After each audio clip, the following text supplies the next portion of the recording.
They say your wedding day is supposed to be the happiest day of your life.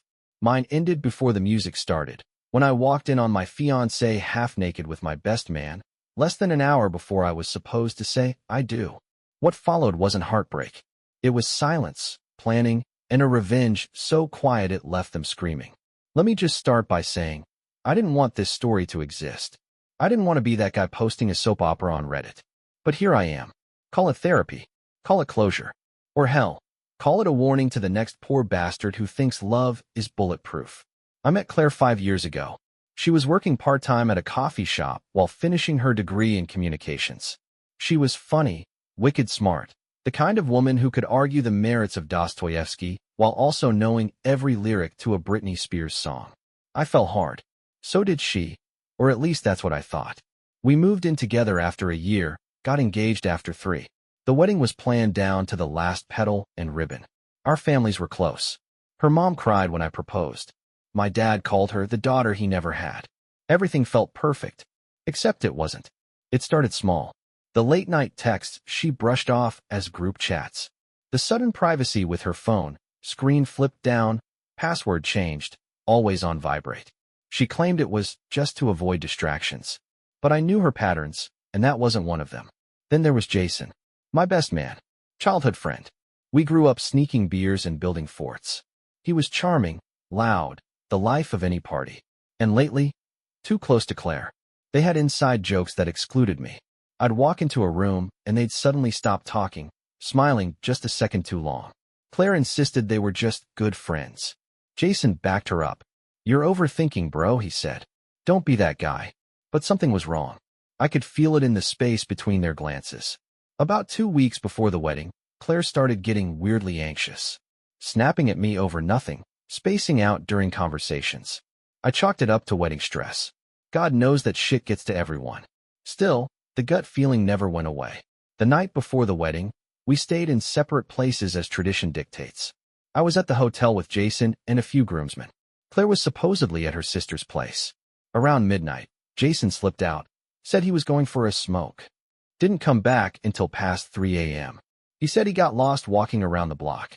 I didn't buy it. An hour before the ceremony, I needed air. Everyone was fussing over tuxes and boutonnieres, and I just wanted quiet. I took the elevator up to the bridal suite to give Claire a quick kiss before the madness. You know, one of those we're about to change our lives moments. The door was cracked open. What I saw next didn't just hurt, it hollowed me out. Jason, Claire, half-dressed, tangled. The room froze. Claire screamed. Jason tried to lunge forward with some half-assed excuse, but I just turned and walked away. I didn't say a word. Not then. I didn't break down. I didn't yell. I just walked. Because in that moment, something in me snapped. And the only thing louder than the blood rushing in my ears was the plan already forming in my head. I didn't show up to the ceremony. You'd think that would be the explosive moment, right? The big reveal, the screaming match, the tears in front of 120 guests. But no, I didn't give them the satisfaction. Instead, I had the wedding planner announce that the ceremony was delayed due to unforeseen circumstances. Then I turned off my phone, grabbed a black coffee, and walked the streets like a man possessed. I wasn't crying. I wasn't shaking. I was just calculating. By the time I made it back to the hotel, the guests had all filtered out in confusion. My parents were blowing up my phone. Her family, too. But I didn't respond to any of them. I went straight to the suite, where she and Jason were now fully clothed, still panicked. Claire looked like she'd been crying. Jason had that sick pale look of a man caught with his hand in the meat grinder. You ruined everything, Claire said. That was the first thing out of her mouth. Not, I'm sorry, or please let me explain. Just, you ruined everything. I looked at her. Really looked. And all the softness was gone. I saw a stranger wearing my fiancé's face. I ruined it? I said, calm as ice. No, Claire. I just found out who you really are. She launched into a mess of excuses. Said it was a mistake, a moment of weakness, that it didn't mean anything. Jason, standing awkwardly in the corner, added, it was a dumb decision, man. It was just she was upset. It was emotional. Save it, I said, cutting him off. I don't want your apology. I want you both to remember this moment. Because this is the beginning of your story now. And I'm going to write the ending. I left them there, speechless. Let them stew. because I had work to do. Over the next 48 hours, I turned pain into planning. There were contracts to cancel, deposits to reclaim, vendors to notify. My dad handled the logistical side. He's a lawyer, which came in handy. But I took the lead on something more important, the fallout. First, I sent out a mass email to all guests. I didn't go into detail, just said, "The wedding has been called off due to infidelity discovered an hour before the ceremony. I appreciate your support, and I hope you understand the circumstances. For those who flew in, I'll personally reimburse your travel if needed. You deserve better than to be caught in someone else's disaster." A groom who dodged a bullet. The responses came pouring in. Most were supportive. A few were shocked. One of Claire's aunts even thanked me for my honesty and told me she'd always suspected Jason was too interested in her niece. Then came the social media cleanup. Claire's Instagram had gone into full wedding mode for weeks, bragging about the dress, the ring, her soon-to-be hubby. I made one post, just one, with a photo of the empty altar and this caption: "Here's what it looks like when your fiancé sleeps with your best man an hour before the wedding. Life comes at you fast." I didn't tag them. I didn't need to. The internet has a way of finding its villains. Within hours, her DMs and comments section were a dumpster fire. I felt a flicker of guilt, but it passed. Because this wasn't petty. This was justice. Meanwhile, Claire was calling, texting, begging to meet. Her messages turned from defensive to desperate. "Please talk to me. I made a mistake. I panicked. I didn't want to lose you. We were drunk. It was stupid. I hate myself." Then, suddenly, "Can we at least talk about how to fix this?" Fix? That was the moment I realized how far gone she really was. She still thought there was something to salvage. I didn't respond. Instead, I sent her an invoice, half the cost of the wedding that she had insisted on going over budget for. And then I got in touch with her boss. See, Claire worked in PR. Reputation is everything in her line of work. I had a few screenshots. Messages between her and Jason. One of them was sent during the rehearsal dinner, where she told him, "I'm wet just thinking about sneaking you into my room tonight." Her company had strict personal conduct policies, especially regarding interpersonal conflicts that could affect client relationships. I sent the screenshots anonymously. She was asked to resign a week later. I wasn't finished. I had one more gift for Jason. He had just started dating a girl named Melissa, a sweet, quiet nurse who'd attended the rehearsal dinner and told me, "Jason's finally growing up." I met her once. That was enough. I sent her the same screenshots, the chat logs, the timeline. I didn't need to explain a thing. She texted back, "Thank you. He told me he was helping Claire pick out a surprise gift for you that night. I feel like an idiot." We talked for an hour. Just two people who got caught in a shitstorm they didn't deserve. We ended the call laughing. It felt good. When you get betrayed that deeply by two people you trusted most, you think the worst part is the betrayal itself. It's not. The worst part is how the world keeps spinning like nothing happened. People go to brunch. Dogs still bark. Strangers laugh on sidewalks while you're stuck trying to remember what normal ever felt like. But I wasn't going to be some sad guy crying into a whiskey glass. I was going to burn the house down. 3 days after the wedding that wasn't, Jason tried to make peace. He showed up at my apartment unannounced, holding a six-pack like this was some kind of sitcom. I didn't open the door. Just watched through the peephole as he knocked. Then I sent a text. "You should be more worried about Melissa than me. She's seen everything." His head jerked up like he'd been punched. He stood there for a beat, then walked off slowly, shoulders slumped. It was oddly satisfying, like watching a balloon deflate in real time. Meanwhile, Claire had gone radio silent until she didn't. Her mom called. "Sweet lady. Always liked me." She sounded broken, confused. "I don't understand, Brian. Claire won't tell us anything. She just keeps crying and saying she ruined everything." Her dad's furious. I don't know what to do. I told her the truth. No fluff. No sugarcoating. She cheated on me with Jason an hour before the wedding. I walked in on them. Silence. Then a gasp. Then tears. I hated that. I hated what she had done to them. I hated that the explosion scorched people who didn't deserve to bleed. Her mom whispered, "I'm so sorry. You didn't deserve this." No, I didn't. Then came the shame spiral for Claire. Apparently, one of her bridesmaids had filmed the altercation in the suite on her phone. Not the actual deed, thank God, but enough to see Claire half-dressed, me standing in the doorway, and Jason trying to cover himself up. I don't know who leaked it. maybe one of the guests, maybe one of the staff. But the clip ended up online and viral. Title: Runaway groom walks in on cheating bride right before the wedding. Over 2 million views in 3 days. Comments ranged from good for him to hope she rots. Some of her work acquaintances commented things like, "Wait, is that Claire M. from agency name? Wow, she used to manage our account." Within the week, her LinkedIn was scrubbed. Her Facebook disappeared. She even made her Instagram private, which was a shame, because her last post was still up, a photo of us holding hands, captioned, "Forever starts tomorrow." Guess she meant it with Jason. But karma's a patient beast, and it doesn't just nibble. It devours. Turns out, Jason's little side gig at a local fitness center wasn't as secure as he thought. A few of his female clients, who saw the viral video, started questioning his extra sessions. Apparently, he had a history. Messages. Late-night stretching appointments. My situation just cracked the facade. The gym cut ties with him quietly. No drama. Just a cold, sterile email. We're going in a different direction. So now they were jobless, humiliated, and stuck with each other. Perfect. Here's the kicker, though. 2 weeks later, I got an email from a guy named Andrew. Subject line: "You don't know me, but I know Claire." He wasn't threatening. Just direct. Said he had been seeing Claire on and off during our engagement. They met at some client mixer. Nothing serious, he said. Just drinks, a few hookups. Thought she was single until he saw her face in the viral video. "I had no idea she was engaged," he wrote. "I would have never touched her if I knew. I feel sick, man." He attached screenshots of their chats. Timestamped. Flirty. Explicit. Some overlapped with the weeks we were wedding planning together. She'd tell me she was meeting her sister for dinner, and she'd be texting Andrew, "Wearing that red dress you like," winky face.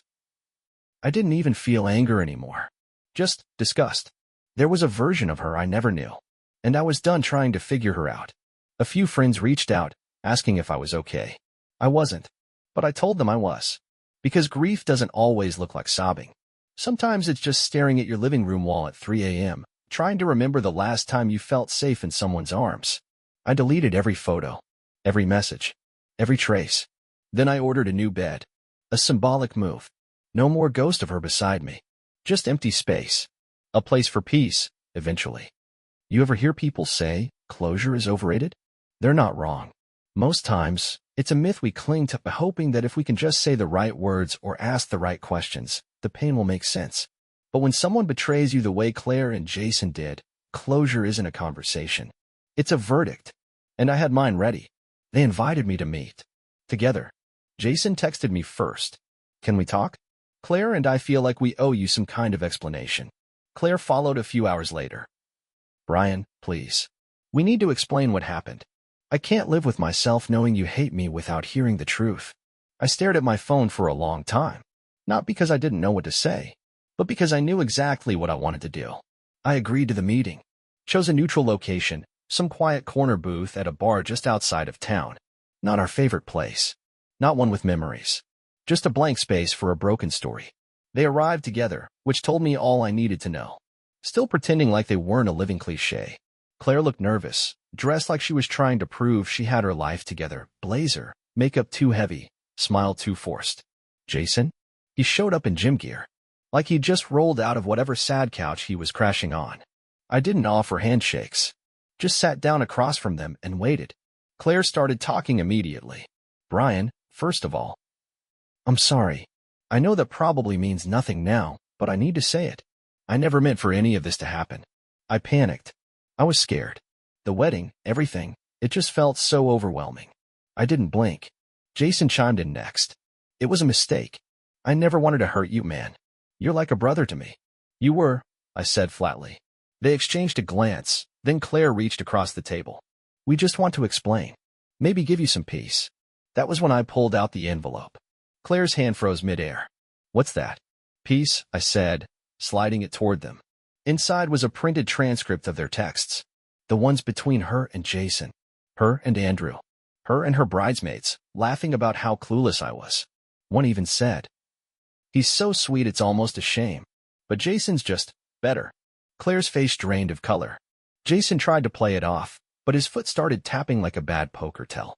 "You said you wanted to explain," I said, voice low. "But I already know everything." This isn't about answers. It's about accountability. Claire swallowed hard. Brian, please. I cut her off. You drugged me, Claire. Jason's eyes shot to hers. What? Oh, she didn't tell you that part? I asked, looking right at him.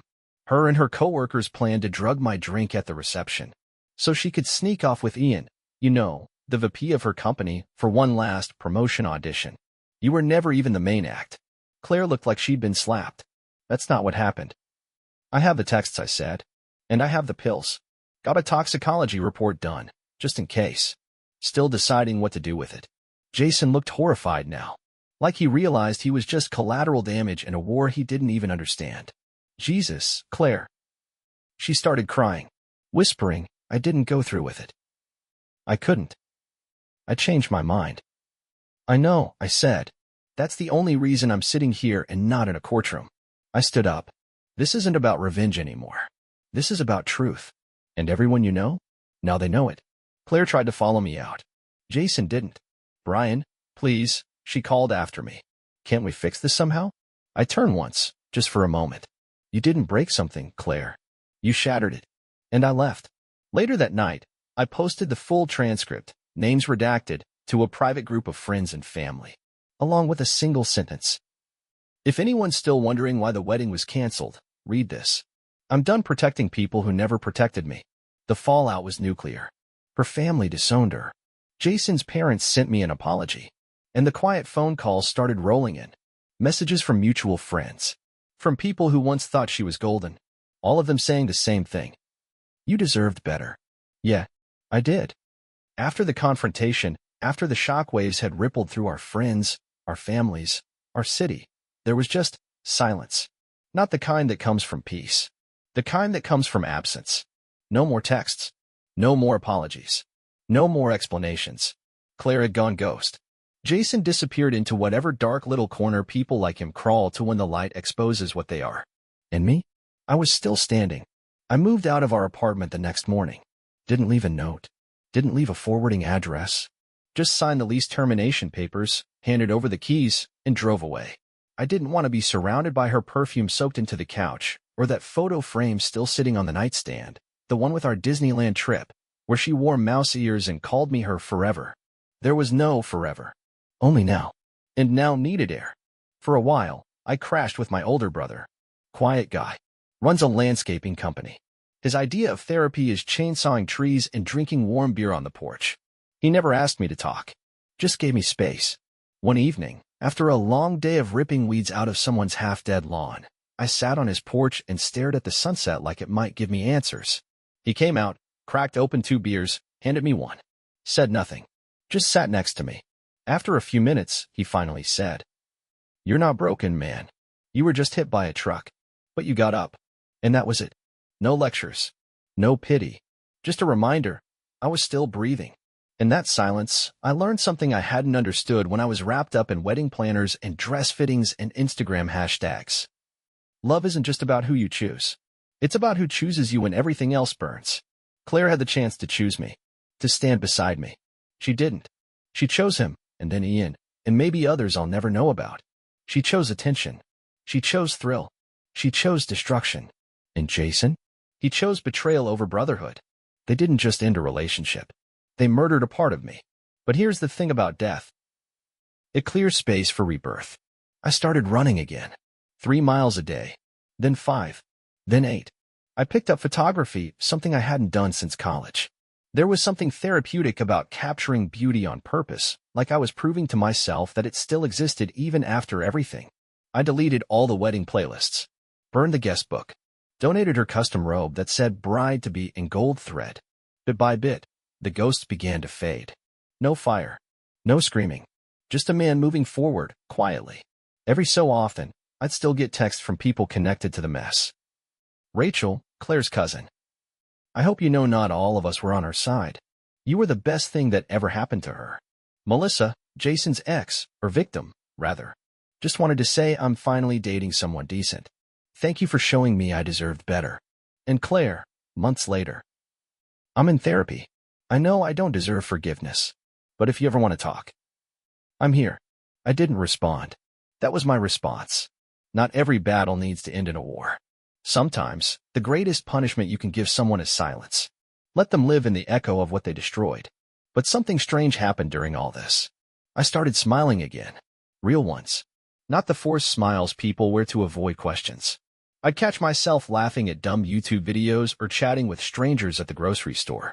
I began flirting again, cautiously, and even went on a date or two. They didn't go anywhere. I wasn't ready. But the point is, I wasn't afraid anymore. The pain hadn't vanished. I just learned to carry it better. You don't wake up one morning and say, I'm healed. That's not how it works. Healing isn't a switch. It's more like a quiet shift. You laugh without guilt. You remember without pain. You stop checking their social media. And then one day, you look around and realize your life doesn't feel like a crime scene anymore. 6 months had passed since what I now called the collapse. That was how it felt. Like watching a building fall brick by brick, all while standing inside it. But now I had a new apartment. Smaller, simpler.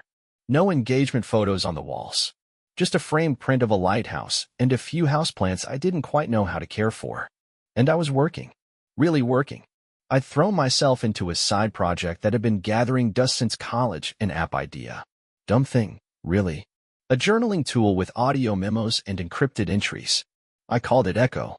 Because some thoughts are meant to bounce around in private before the world hears them.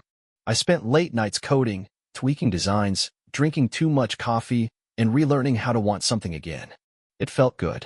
Honest. Like I was building something no one could touch this time. Then, out of nowhere, came Emma. She was the barista at the place 2 blocks from my apartment. Always had a line, always remembered names. But she wasn't one of those forced cheery types. She had a dry wit. Said what she meant. Called me Accountant Ken because I wore polos too often. At first, we just talked about dumb stuff. Bad customers, weird playlists. What kind of psychopath orders iced coffee in December? Then one day she asked, you always look like you're thinking about something really far away. Is it a girl or an existential crisis? I blinked, then laughed. Both. She didn't flinch. Cool. Let me know when it stops hurting. She slid me a drink. On the cup, she'd written, pain sucks, but it passes. So do kidney stones. You'll live. That was the first time I felt something shift. Over the next few weeks, we talked more. Nothing deep. Nothing intense. Just enough. I found myself timing my errands so I could accidentally catch her shifts. She told me she was taking night classes in graphic design, trying to get out of food service. Said relationships were complicated, and that she was between trusting people right now. I told her I got left at the altar because my best man couldn't keep it in his pants. Her eyes didn't widen. She just said, wow, that's some straight-up Shakespearean bullshit. And that's how I knew I liked her. I didn't rush into anything. I wasn't ready. But I stopped flinching at the idea of someone. And for the first time in a long time, I didn't feel like damaged goods. I felt like someone with stories. With substance. Not a victim. A man who'd been through the fire and walked out stronger. Around the same time, the app launched in beta. I sent the link to a few friends, a few tech forums, and didn't expect much. But it spread. Slowly, then all at once. Turns out people like the idea of talking to themselves in a place no one else could hear. Especially people dealing with breakups, grief, confusion. It wasn't viral. But it was real. And it felt like proof that something good had come from the wreckage. I even started a blog linked to it. Just short posts. Reflections. Honest thoughts. One of them was titled, The Day She Lied in a White Dress. I didn't name names. But I didn't have to. It resonated. Got shared. Comments came in from people around the world who had their own versions of betrayal. And suddenly, I wasn't just the guy who got burned. I was the guy showing others that you can survive the fire. It arrived on a Wednesday. A plain white envelope. No return address. No stamp, even it had been hand-delivered. Slipped through the mail slot like some kind of ghost. I almost tossed it without looking. But then I saw the handwriting. I knew it instantly. Slanted, clean, a little too neat, like someone trying too hard to stay in control. Claire. I stood there in the doorway for a long time, the envelope in my hand, not sure whether to open it or throw it in the trash with the takeout menus and bills. Part of me didn't want to give her the satisfaction of even one more word. But curiosity is a cruel companion. I sat down at the kitchen table, poured a glass of water, took a deep breath, and read, Brian, if I were you, I wouldn't open this. If I were you, I'd hate me. Maybe you do. Maybe you always will. I probably deserve that. But if you're reading this, thank you. I've started this letter 100 times. Ripped it up. Started again. Nothing ever sounds right. I could say I'm sorry, but those words are too small for what I did. I destroyed you. Us. Something real. Something that should have lasted forever. I don't even know why I did it. Jason was easy. Familiar. There was no pressure. No wedding checklist. No expectation. I felt suffocated, and instead of talking to you, I ran into the arms of the first distraction that told me what I wanted to hear. That's not an excuse. It's just the truth. The worst part? I didn't just cheat on you with someone else. I cheated on the version of me that was proud to be yours. I cheated on the life we were building. On the vows we never got to say. You never yelled. You never cursed me out. You never humiliated me. You just walked away. And in doing so, you showed me exactly what I lost. Jason, and I didn't last. No surprise there. Turns out betrayal isn't a great foundation for a relationship. I'm in therapy now. Not because I want you back, but because I can't keep being the kind of woman who ruins good things. I don't expect forgiveness. I just wanted you to know that you were right to leave. That it wasn't your fault. That you didn't do anything to deserve what I did. And that despite everything. I hope you're okay. I hope you found peace. I hope someone out there gets the version of you I was too blind to hold on to. Claire. I read it once. Then again. Then I folded it, placed it back in the envelope, and slid it into the bottom drawer of my desk. Not as some sentimental keepsake, but as a reminder of who I was, of what I survived, of what I would never settle for again. I didn't feel angry, didn't feel sad, even. I felt done. The door that had been cracked open for months, just enough for the pain to whisper through, was finally shut. Claire's words didn't break me. They confirmed what I already knew, that I'd made the right choice the second I walked away. That night, I saw Emma again. She caught me staring into my cup and asked, "Existential crisis again?" I smiled. "No, just thinking how good quiet can sound when you've lived through noise." She tilted her head. "That's supposed to be deep? It's supposed to be true." It's strange how something as brutal as betrayal can, in time, become background noise. Like a distant thunderstorm you once stood beneath, soaked and shaking, but now, it's just weather in the rearview. It doesn't mean it didn't happen. It means it doesn't define you. Not anymore. A year has passed since the day I walked out of that hotel suite. Since I watched the life I was supposed to live go up in flames. Claire's letter was the last echo of that chapter. I never responded. Not because I hated her. That burned out a long time ago. But because nothing needed to be said. She gave me one final gift without realizing it. Closure without contact. Sometimes, silence is the resolution. So where am I now? I'm in my own apartment. A little place with creaky floors and bad Wi-Fi, but it's mine. Every wall is clean. No ghosts. No lies. Echo, the app one built, is doing better than I imagined. We just hit 50,000 downloads. A mental health nonprofit reached out last week about partnering. I'm not getting rich, but I'm doing work that means something. That's more than I can say for most people in suits. And Emma? Well, we're not labeling it. We're not rushing it. But there's this moment I keep coming back to. We were walking in the park last month. It was cold, leaves all over the path. I stopped to tie my shoe, and when I looked up, she was watching me, not in that flirty way, but with something softer. She said, "You always look like you're waiting for something bad to happen." I asked, "And what do you see now?" She smiled. Someone who's finally realizing he made it through. There's a scar, sure. There's always a scar. But scars aren't signs of weakness. They're proof you healed. If you're reading this, and you've been betrayed, let me tell you something I wish someone had told me the day I found them together. Yes, it will break you. Yes, it will steal your sleep, your breath, your belief in people. But it won't kill you. Not unless you let it. And if you can find the strength to walk away, not just from the person who hurt you, but from the version of you that tolerated it, you'll discover something stronger on the other side. Self-respect. Peace. Freedom. I'm not bitter. I'm not jaded. I'm just wiser now. To the woman I was supposed to marry, I hope you learn. I hope you grow. I hope you never do to someone else what you did to me. To the best friend who stabbed me in the back, I hope the applause you chased was worth the silence that followed. And to the version of me who stood frozen in that doorway, watching everything fall apart. You didn't lose. You just found your way out.